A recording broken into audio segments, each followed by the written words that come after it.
Hey, what's up? This is Todd Smith, and I'm back with another video. This video is part 2 in my series of how to create a song. When starting a song, the most important part is finding your core sound.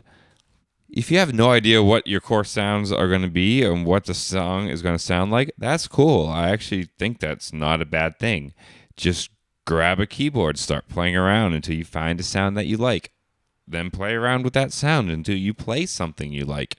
Then try to get that into a recording, sequenced somehow, any way you can.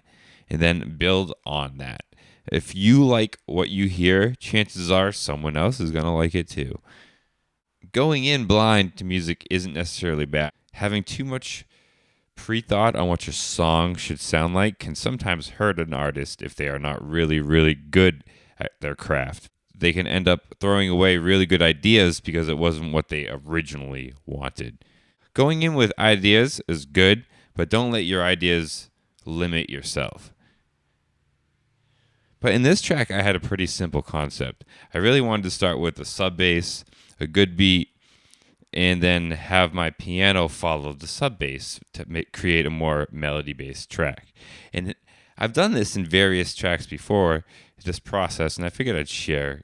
I started off with a really simple beat, and if I go into it, that beat is really simple and anyone could create that. So I started off with that. And then I built some hi-hats on top of it.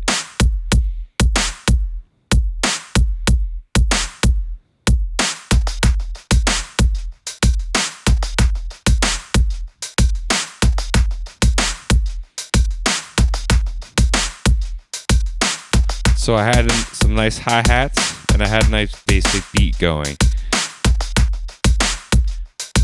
If you have Gadget, this sampler add-on is great.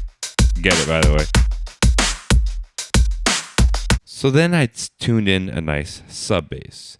In Gadget, I used the Berlin synth. I pretty much dropped it down to the initiative setting and just played with the filter and resonance a little bit, and I created a really nice sub bass. So I started jamming with that sound over the beat. Now, I wanted to kind of stay in a certain scale for this song. So this song I chose Dorian scale. And the cool thing about Gadget is you can actually limit the keys right on the screen to specific scales to make you stay within a certain scale. So I made my bass line on that scale.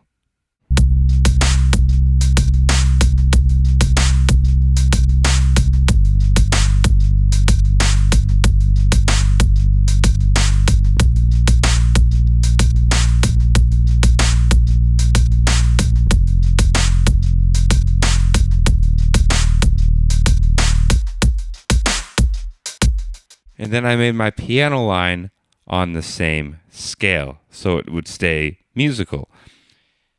And within the piano on Gadget, I can actually limit the piano to the scale too, which is really nice. When building my melody on top of it, a lot of times I'll use my bass line as my foundation for building my melody. And I'll use the bass line as my sort of root note foundation. And I'll variate from it to create whatever fits musically within the scale. I use whatever notes I used in my bass line as my basic idea for my melody. If I go into my bass line here, my first note is C, second note is G, then I'm A sharp, and so on. If I go over to my piano, my very bottom note, my root note, is C when I first start on one of my sequences. Then it drops to G, exactly when the bass drops to G. It drops to F besides A, because maybe that's what I played and it fit. I use the scales in my bass line as the foundation builder of my melodic lines. And then I kind of just go off. I create lots of variations, kind of like what you hear here. And then I keep the ones that I like, the ones that fit. These are the first 3 I've made. I'm probably going to make a good amount more and see what works.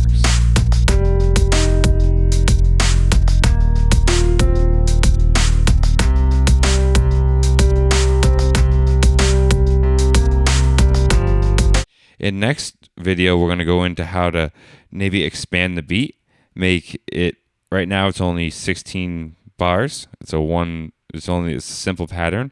Maybe we'll expand it and we'll go from there.